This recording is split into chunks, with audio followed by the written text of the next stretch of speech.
네, 안녕하세요. 코인포 구독자 여러분들 반갑습니다. 코인포의 실전 매매 특강 제3강 매매와 원칙편에 오신 여러분들을 진심으로 환영합니다. 이번 3강에서 다룰 내용은 제목과 같이 주로 매매와 트레이딩에 대한 원칙을 세우는 것에 대해서 다루려고 하는데요.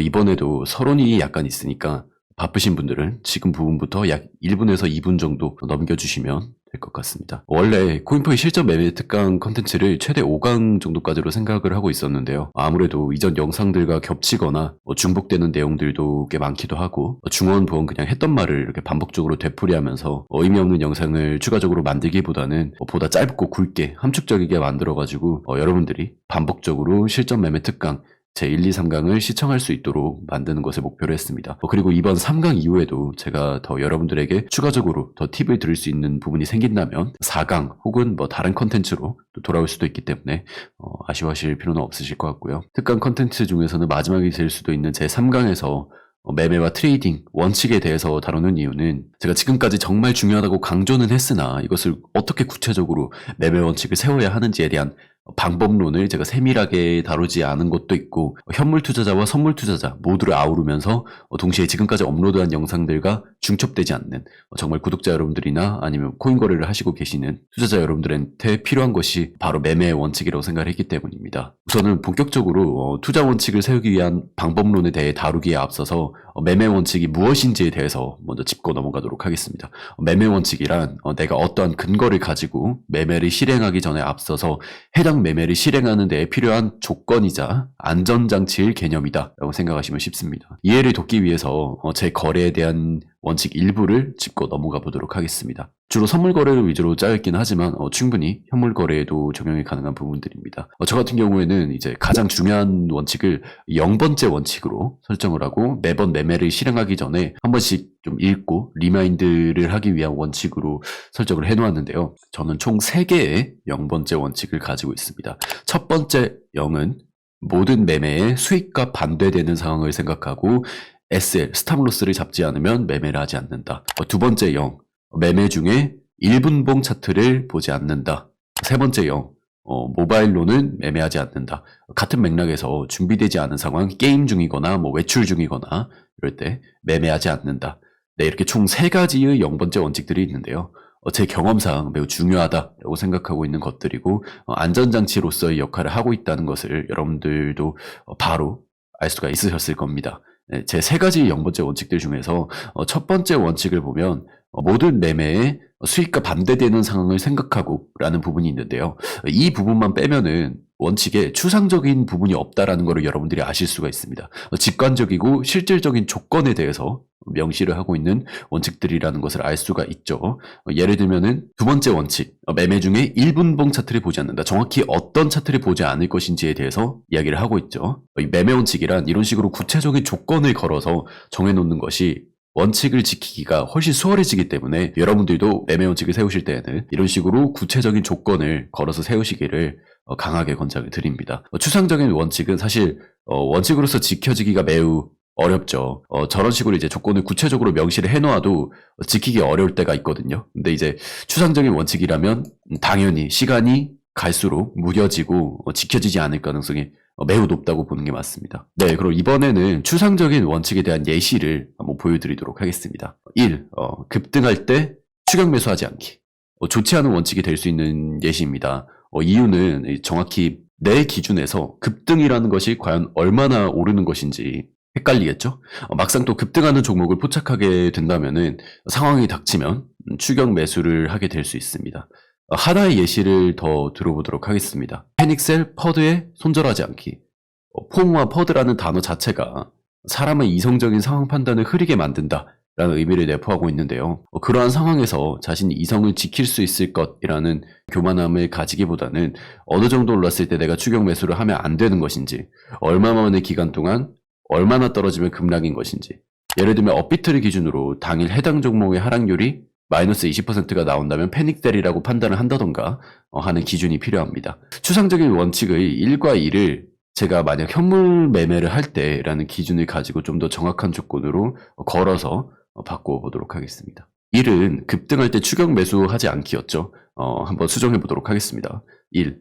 1시간 이내에 50% 이상 급등한 종목은 절대 매매하지 않는다. 이유는 리턴보다 리스크가 크고 너무나 심한 이제 변동성이 있는 상황이기 때문에 손절 라인을 잡는 게 사실상 불가능하다라는 것이 이러한 원칙을 세운 이유입니다. 혹은 1. 당일 상장하는 종목은 거래할 때 해외 거래소와 가격 격차를 반드시 비교하며 가격 격차가 10% 이상 날 경우에 매매하지 않는다. 이런 식으로 이제 구체적인 조건을 여러분들이 명시를 해서 걸어서 바꾸는 것입니다.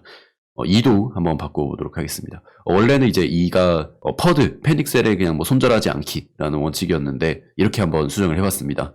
이 업비트를 기준으로 내가 투자한 종목뿐만 아니라 모두 당일 마이너스 20%의 하락률을 기록하고 있다면 패닉셀이므로 24시간 이상 상황을 지켜본 후 거래한다. 이런 식으로 설정을 하는 것이죠. 당연히 이제 매매 원칙이 이제 모든 상황에서 이제 투자자를 긍정적인 방향으로 이끌어 주지를 않아요. 그러니까 무적으로 만들어 주지는 않습니다. 방금 제가 설정한 이번의 원칙대로 당일 마이너스 20%의 하락률이 패닉셀이라고 생각을 하고 손절을 안 했는데 다음 날에는 또 마이너스 30%의 추가 하락이 발생을 할지도 모르는 일이죠. 그럼에도 이제 매매 원칙이란 경험을 바탕으로 투자자를 보다 성숙하게 만들고 시장에서 살아남기 쉽게 도와주기 때문에 일종의 안전장치와 같은 역할로서 작동을 하도록 설계하는 것이 매우 바람직합니다. 또한 사실 저도 이런 원칙들을 모든 매매에 매번 다 적용을 할 수는 없어요. 사람이기 때문에. 그럼에도 10번을 매매하면 그 중에 8번 이상은 지켜지고 있다라고 생각을 합니다. 이제 자신의 매매 경험을 바탕으로 만들어진 매매 원칙을 이제 정해놓고 지키지 않으면 아무런 의미가 없겠죠. 이제 꾸준히 일정한 수익을 올릴 수 있는 수익 모델을 만들기 위해서는 처음부터 좋은 매매 원칙을 세우는 것도 매우 중요하겠지만 그만큼 자신에게 맞는 매매 원칙을 설립을 하고 그것을 꾸준히 잘 지켜나가는 것 또한 매우 중요합니다. 덧붙이자면 자신에게 맞지 않는 원칙은 되려 독이 될 수가 있습니다. 예를 들면 나는 스캘핑 트레이딩이 특기인 트레이더인데 제가 설정해놓은 0번째 원칙 중에 2번째인 1분봉 차트를 보지 않는다라는 원칙을 갑자기 적용하면 전혀 도움이 되지 않겠죠. 따라서 이제 무작정 수익이 나는 트레이더의 원칙을 추종하기보다는 자신이 어떤 거래를 잘하는지 또 그 거래를 더 안전하게 수행하기 위해 필요한 원칙에는 어떤 것들이 있는지 이런 것들을 아는 것이 더 중요합니다. 당연히 자신에게 맞는 매매 스타일과 그에 맞는 원칙을 찾기 위해서는 많은 매매 경험, 시장 경험이 필요합니다. 이제 구체적으로 제가 매매 원칙을 세운 과정과 방법에 대해서 이야기해 보도록 하겠습니다. 우선은 매매 원칙을 세울 때 내가 어떤 매매 스타일을 가지고 있는지, 어떤 매매가 내게 가장 많은 수익을 안겨주었는지를 여러분 스스로 파악을 하셔야 됩니다. 나는 이제 1분봉을 보고 거래하는 스캘핑 트레이더인지 아니면 30분봉, 1시간봉, 단타를 위주로 보고 거래를 하는 트레이더인지 아니면 스윙 거래를 위주로 수익을 올리는 트레이더인지 아니면 나는 기술적 분석을 통한 매매보다는 기본적 분석을 통한 투자가 더 적성에 맞는 것 같다라고 하면은 매매 원칙이 아닌 투자 원칙을 따로 여러분들이 설립을 하셔야 되겠죠. 물론 내가 여러 가지 매매를 다 한다. 난 투자도 하고 매매도 하고 트레이딩도 하고 다 한다라고 하면은 일괄적으로 적용이 될 수 있는 원칙에 대해서 우선 다룬다든가 아니면 투자 원칙, 현물 거래 매매 원칙, 선물 거래 매매 원칙 등등을 따로따로 원칙을 세운다든가 하는 방법도 있습니다. 만약 지금 당장 내게 어떤 매매가 가장 잘 맞는지 어떤 매매가 나한테 가장 많은 수익을 올려주었는지 생각이 나지 않는다면 여러분은 아직 시장 경험이나 매매 횟수가 부족하거나 아니면 수익이 나는 모델을 아직 아예 발견해 본 적이 없을 가능성이 높겠죠. 근데 물론 초심자라면 시장 경험이 부족한 게 당연하고 수익 모델이 없는 것이 사실은 당연합니다. 어쩌면 거래를 할 때마다 누적 수익이 아니라 여러분들이 손해만 보고 계시는 분들도 많으실 거라는 생각이 듭니다. 우선 이런 문제를 가지고 있는 거래자라면 매매 횟수를 늘릴수록 사실 손해만 드러나겠죠. 우선은 이런 거래자들은 자산을 잃지 않는 법에 대해서 먼저 연구를 하는 것이 더 중요하다라고 생각을 합니다. 맨 처음 설명했던 대로 매매 원칙을 안전장치로서 작동할 수 있도록 만들어야 합니다. 네, 이제 본격적으로 여러분들을 위한 매매 원칙 설계의 첫 번째 솔루션에 대해서 제안을 해보도록 하겠습니다. 여러분들이 가장 첫 번째로 해야 되는 것은 과거의 경험을 통해 실수나 매매의 잘못된 점을 찾아내는 것입니다. 내가 어떤 매매를 통하여 혹은 어떤 실수로 가장 많은 손실을 보았는지를 분석하는 것이 첫 번째입니다. 예시를 하나 들어보자면 나는 바이낸스에서 선물 거래를 주로 하는 트레이더인데 나는 항상 적은 리스크를 위해서 소액으로 10배, 20배 이상의 고배율을 사용해서 돈을 잘 불리다가도 한 번의 매매 실수로 청산을 당한다. 이런 문제를 가지고 있다라고 가정을 해보면 벌써 아주 직관적인 문제가 눈에 들어오게 되죠. 당연히 이제 고배율을 이용하는 레버리지 트레이딩은 내가 승률이 90%이더라도 9번 이기다가 한 번만 틀리면 모두 청산당하는 질 수밖에 없는 게임입니다. 따라서 청산을 당하지 않는 안전장치를 만들고 누적 수익을 만들 수 있는 수익 모델로 내 매매법을 바꾸려면 당연히 청산되는 횟수를 줄이거나 아니면 수익이 날 때마다 일정 부분을 출금하거나 하는 식의 안전장치를 만들어야 될 텐데요. 이걸 좀 더 구체적으로 만들어 본다면 청산당하는 빈도를 줄이기 위해서는 레버리지를 줄이는 방법이 있겠죠. 구체적으로 최대 몇 배를 사용할지 정해봅시다. 원칙 1. 반드시 비트코인은 최대 10배, 메이저 알트코인, 시총 10위 이내의 알트코인들을 의미를 합니다. 최대 5배, 그 외의 알트코인들은 최대 2배의 레버리지만을 사용한다. 이런 식으로 구체적으로 코인별로 그 변동성에 맞춰서 레버리지를 설정하고 레버리지를 줄이면 당연히 청산의 범위는 줄어들고 또 구체적으로 정해놓으면 아무래도 더 지키기가 쉽겠죠. 물론 위의 예시가 가장 합리적이고 좋은 레버리지라는 뜻은 아닙니다. 각자에게 맞는 트레이딩 방식이 있고 내가 자산의 얼마를 트레이딩에 투입할 건지, 거래하는 기간은 어떻게 되는지, 어떤 시간대에서 가장 거래를 잘하는지에 따라서 완전히 틀려지니까요. 또 예시가 될 만한 원칙을 하나 더 만들어 보도록 하겠습니다. 원칙 2. 트레이딩 금액이 트레이딩을 시작한 원금의 5배에 도달한다면 절반을 현금화한 뒤에 다시 트레이딩한다. 이런 식의 매매 원칙을 세우게 되면 구체적으로 $100로 500달러를 만들었다가 $250를 현금화한 이후에 다시 $250로 트레이딩을 하게 되는 것이죠. 그럼 남은 $250로 거래를 하다가 청산을 당한다 하더라도 현금화해둔 $250가 남아있기 때문에 기회가 2.5배로 늘어난 격이 되겠죠.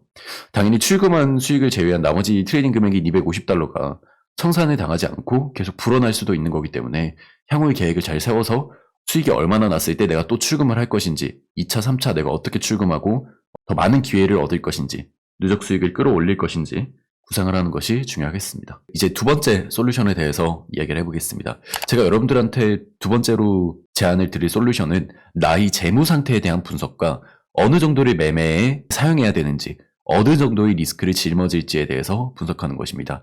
내가 트레이딩을 할 때 내 자산을 어느 정도를 사용할지, 내가 어느 정도를 잃어도 계속 매매를 지속해 나가는 데에나 아니면 생활적으로나 멘탈적으로나 큰 타격이 없을지, 이를 이제 분석하는 것은 어쩌면 매매보다 더 중요한 일입니다.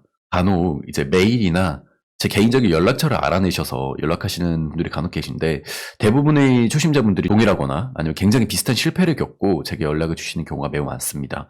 바로 투자 금액, 매매에 활용하는 금액을 잘못 설정하여서 보통 자신이 감당할 수 없는 금액을 무작정 투자했다거나 손실은 전혀 생각하지 않고 수익만 생각하고 수익에만 눈이 멀어서 대출한 돈을 선물 트레이딩 비용으로 사용을 했다가 다 잃었다던가 이런 경우로 가끔 연락을 주시는 분들이 계신데요. 안 그래도 변동성이 매우 높아서 위험한 코인 시장에서 높은 레버리지까지 사용한다? 그로 인해서 초심자들이 겪게 될 실패는 솔직히 말해서 안 봐도 뻔한 거죠. 당연히 파산이거나 아니면 파산에 가까운 타격을 입겠죠. 그래서 먼저 자신이 그릇을 아는 게 정말 중요한데요. 만약 내가 가진 여유 자금이 약 1,000만 원 정도 되고 내게 지속적으로 매달 유입되는 현금 흐름이 약 200만 원 정도가 된다라고 했을 때 앞으로 내가 사용하는 돈과 여유 자금 아니면 아파트 청약이라던가 비상시를 위한 저축금 등등을 제외하고 매달 어느 정도의 여유 자금을 내가 코인에 투자할 수 있는지 위험 상품에 투자를 할 수 있는지 알아야 합니다. 만약 1,000만 원이 여유 자금이라 하더라도 그 돈을 한 번에 다 투자를 하는 것은 말이 안 되겠죠. 내가 이제 1,000만 원 중에서 얼마만큼을 선물 트레이딩에 활용을 할 건지 아니면 선물 거래는 아예 안 할 건지 현물 거래를 한다면 현물 거래에 대한 매매 금액은 어느 정도로 설정할 것인지 이런 것들 여러분들 생각해 보신 적 혹시 있으신가요? 무작정 이 코인이 오르겠다 내리겠다 비트코인이 오르겠다 내리겠다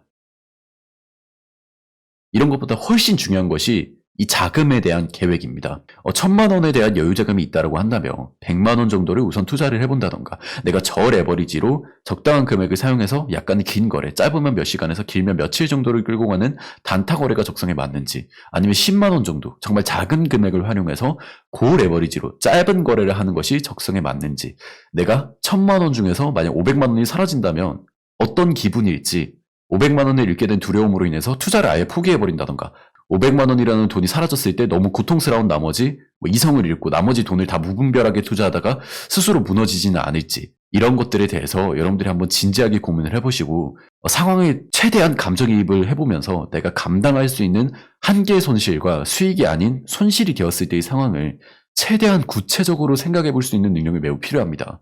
왜냐하면 이러한 것들은 돈을 잃고 나서 느낀다면 보통 늦어버리는 경우가 많기 때문입니다. 저 또한 매매가 연속적으로 계속 패배가 나가거나 큰 손실을 보면 큰 자괴감에 빠지고 슬럼프가 오는 경우도 종종 있기 때문에 최근에만 해도 거의 10억 가까운 손실을 보고 한동안 큰 타격을 입었었던 적도 있었었죠. 어쨌든 그런 손실도 제가 매매 원칙을 지키지 않았기 때문에 일어났던 일이라고 생각을 하는데요. 지금까지 두 번째 솔루션에 대한 이야기를 하고 있었는데, 이런 두 번째 솔루션이 적용된 사례 중에 제가 가지고 있는 매매 원칙 중에 하나를 언급을 해드리자면 이런 원칙이 있습니다. 원금 1억 이상 선물 트레이딩 시에 어떤 종목이든 레버리지는 절대 4배 이상 사용하지 않는다. 이런 원칙을 만든 이유, 이 원칙이 내포하고 있는 것에 대해서 설명을 해드리자면, 1억 이상의 금액으로 선물 트레이딩을 할 때에는 너무 짧은 거래를 하지 않겠다라는 의미가 있기도 합니다. 그만큼 신중하고 매매에 대해서 많은 검토를 한 이후에 적은 레버리지를 사용해서 내가 감당할 수 있는 만큼의 손실만을 보겠다라는 의미가 되는 것이죠. 1억 이상이나 되는 큰 금액을 5배, 10배 이상의 고레버리지를 사용해서 이제 순식간에 날려버릴 수는 없는 노릇이니까요. 네, 이제 여러분들께 제가 마지막으로 제안드릴 세 번째 솔루션인데요. 세 번째 솔루션은 이제 좀 더 구체적인 최대 손실률과 손절매에 관한 원칙들입니다. 이 부분은 근데 제가 특강 1강에서 다뤘기 때문에 중첩되는 부분들이 너무 많아서 간단하게만 짚고 넘어가는 걸로 하겠습니다. 최대 손실률이란 여러분들이 선물 거래를 하는 트레이딩 금액 전체에서 한 번의 매매에 감수할 손실률을 의미합니다. 결론만 놓고 보자면 여러분들이 한 번 거래에 최대 얼마를 잃을 것이냐 하는 이야기입니다.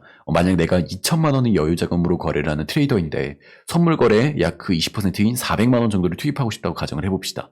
이랬을 때 400만 원을 저 레버리지로 한 번에 모두 트레이딩 할 것인지, 아니면 10번으로 쪼개서 40만 원씩 고 레버리지로 10번을 트레이딩 할 것인지, 이런 것들에 대한 설정입니다. 400만 원으로 10%를 손절하나 40만 원을 청산당하나 어차피 40만 원을 똑같이 잃은 것이기 때문에 손실은 같은 것이죠.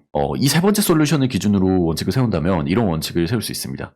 내가 400만 원으로 저 레버리지 트레이딩을 하는 트레이더라고 가정을 하고, 원칙 1, 레버리지를 몇 배로 사용하던 간에 매번 매매당 최대 10%의 손실을 최대 손실률로 설정한다.